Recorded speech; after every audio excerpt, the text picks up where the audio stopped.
Suvelilled on pakkunud meile rikkalikku õiteilu terve suve, aga nüüd on siis sügis käes ja kohe-kohe on öökülmad tulekul. Et võiksime vaadata siis ringi oma suvelilleaias, millistelt taimedelt võiks korjata seemneid. Suvelilledeks nimetatakse siis selliseid üheaastaseid rohttaimi, mis samal aastal õitsevad, moodustavad seemne ja siis surevad. Seemne korjamiseks on hea valida ikkagi suhteliselt kuiv ja päiksepaisteline ilm. Et soovitavalt siis sügisel ikkagi pealelõunane aeg, et oleks juba natukene kuivanud ja tahenenud. Ja korjamiseks siis minul on siin sellised spetsiaalsed paberist kotid, aga võib ka vabalt võtta paberist keerata nagu ise mingi tuutu.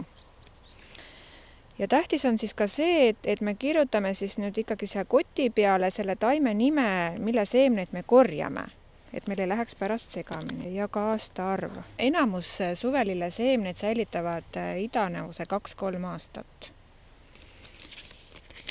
Ja siis me tegelikult kõigepealt peaksimegi vaatama siit, kas see seeme on üldse valminud ja küps siit seest. Et siin on nüüd näha, et seeme on täiesti küps, seeme on tõmbunud mustjaks ja on valminud. Ja siis lihtsalt nüüd korjame neid siit kotti. Näeme siia paberkotti. Korjame. Võime korjata nüüd nagu ka rohkem, et me ei tegelikult ei tea ju, siin hakkame puhastama neid seemneid, et palju siit nagu tuleb. Ja esialgu hoiamegi siis paar nädalat neid seemneid, et nad nüüd kuivaksid ja võib-olla ka natuke järelvalmiksid soojas ja kuivas kohas. Seejärel me peaksime need ära puhastama. Ja siis võib hoida jahedas ja kuivas, et sobib täiesti tavaline külmkapp. Võiks siis sellised väga lihtsasti seemnest kasvatatavaid suvelille, mis koduaedades nagu saialill, rukkilill, mungalill, päevalill, peiulill, pruudisõlg, kosmos. Et need on kõik väga lihtsalt seemnetest ise paljundatavad ja väga lihtne on neid endal korjata ja säilitada. Ja puhastame siis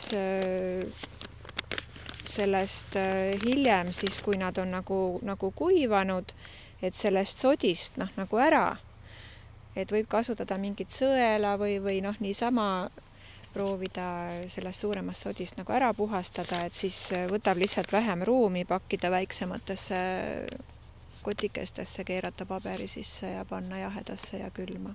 Kui nüüd seemned on korjatud ja külmad ja vihmad on teinud lilled juba nii inetuks, tuleb need siis lõpuks välja tõmmata ja komposti hunnikusse viia.